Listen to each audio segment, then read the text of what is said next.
Good morning, students. Welcome to the online classes of Indian Mountain School, Class 8, Subject Science. Beta, you all have to open the chapter Stars and the Solar System, chapter number 17, page number 315. सभी बच्चे अपने साथ book रखेंगे, page number 315 निकालेंगे. Chapter name is stars and solar system. एक pencil होनी चाहिए हाथ में और रीडिंग करेंगे सब बच्चे साथ साथ. The object which exist in the sky are called celestial objects. जो भी ऑब्जेक्ट हमें स्काई आसमान के अंदर दिखता है उसको क्या बोलते हैं? Celestial object. The stars including the sun, the planets including the earth, satellite like the moon, asteroids, comets and meteoroids are called celestial objects.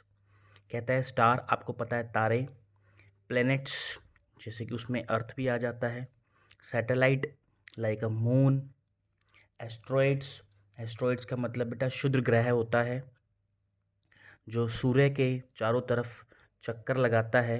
Asteroids, asteroids का मतलब होता है क्षुद्र ग्रह जो कि सूर्य के चारों तरफ चक्कर लगाते हैं.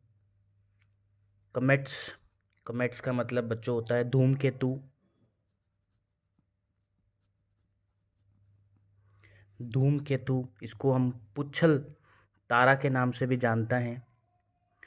ऐसा तारा जिसकी छोटी सी पीछे आपको पूंछ दिखती हुई नज़र आएगी और ये भी सूर्य के चारों तरफ चक्कर लगाता है. एंड मेटेरॉइड्स, मेटेरॉइड्स का मतलब होता है बेटा उल्का पिंड. जब तक ये सोलर सिस्टम जब तक ये सोलर सिस्टम में है उल्का पिंड तारे की तरह नज़र आएंगे. और कई बार आपने आसमान के अंदर शूटिंग स्टार्स देखे होंगे, ऐसे तार जो नीचे की तरफ गिरते हुए नज़र आते हैं. और अगर ये तारे हमारे अर्थ में, हमारे एटमॉस्फेयर पे आ जाते हैं तो ये सिंपल एक पत्थर बन जाते हैं. नीचे गिरते टाइम ये जब नीचे गिर जाएंगे तो ये सिर्फ पत्थर की फॉर्म में आ जाएंगे, स्टोन की फॉर्म में. इन सभी को क्या बोलते हैं? Celestial objects. मैं दोबारा बता रहा हूँ, आसमान में जो हमें आउटर स्पेस है, स्काई के अंदर जितनी भी चीज़ें दिख रही हैं, star, the planets, asteroids, comets, meteoroids, ये इन सभी को क्या बोलते हैं? Celestial object. Celestial objects are also known as heavenly object. इसको हेवनली ऑब्जेक्ट्स के नाम से भी जाना जाता है. In this chapter will study about the celestial objects. इस चैप्टर में हम सेलेस्टियल ऑब्जेक्ट्स के बारे में पढ़ेंगे. द नाइट स्काई कहता है during the day time we can see only the sky in the sun in the sky. दिन के टाइम पे हमें सिर्फ सन नज़र आता है. Because of the glare of sunlight we can not see any other celestial objects. Sun की जो रोशनी होती है वो इतनी तेज़ होती है कि हमें सन के अलावा कुछ भी और नज़र नहीं आता. ना ही सुबह के टाइम पे ना ही हमें कोई तारे नज़र आएंगे, ना ही कोई सैटेलाइट यानी कि मून नज़र आएगा, ना ही कोई एस्ट्रॉइड्स, ना ही कोई कमेट्स, कुछ भी नज़र नहीं आएगा. सिर्फ सन नज़र आएगा. सन नज़र इसलिए आएगा क्योंकि उसकी खुद की रोशनी इतनी ज़्यादा होती है, बाकी चीज़ें छुप जाती हैं. ऐसा नहीं होता कि दिन के टाइम पे तारे कहीं चले जाते हैं, नहीं, दे आर स्टिल देयर, वो वहीं के वहीं हैं, लेकिन हमें नज़र नहीं आते क्योंकि सन की रोशनी बहुत ज़्यादा तेज़ होती है. But as soon as the sun sets in the evening and it's become dark, जैसे ही सन जो है वो सेट हो जाता है, डार्क हो जाता है, we can see many celestial objects in the night sky. हमें बहुत सारी चीज़ें रात को नज़र आने लग जाती है. The various celestial objects which are can easily be seen in the night sky are stars. जो रात को हमें ईजिली दिख सकते हैं वो है stars, planets, moon, meteoroids. On a clear moonless night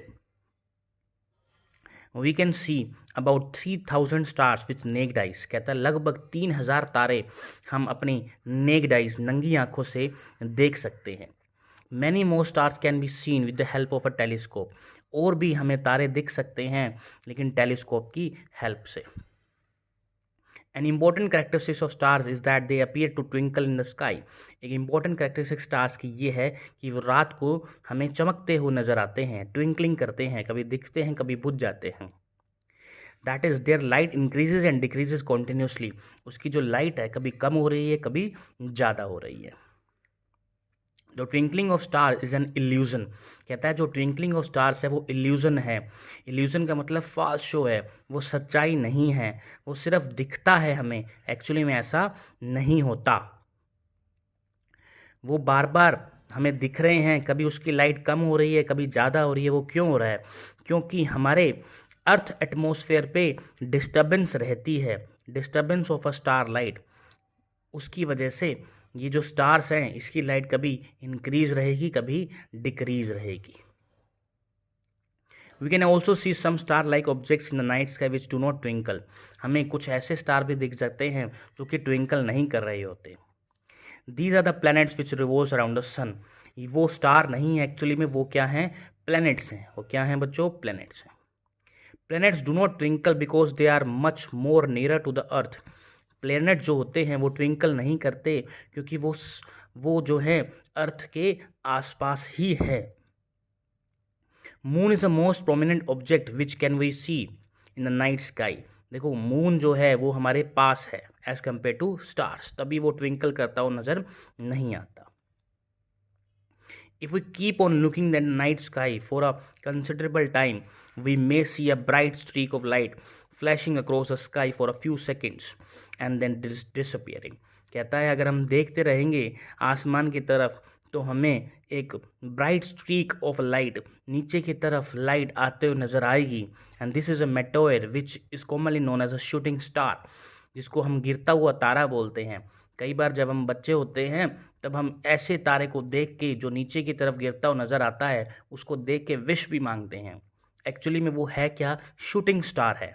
shooting star, गिरता हुआ तारा, जो कि अर्थ एटमॉस्फेयर पे जब आएगा वो सिर्फ एक स्टोन रह जाएगा, छोटा सा पत्थर रह जाएगा। नेक्स्ट टॉपिक में हम स्टार्स के बारे में भी पढ़ेंगे और साथ में जो आपको लिंक हमने भेजा है उस वीडियो को भी देखना है आपने, और इस वीडियो में साथ साथ रीडिंग भी करनी है।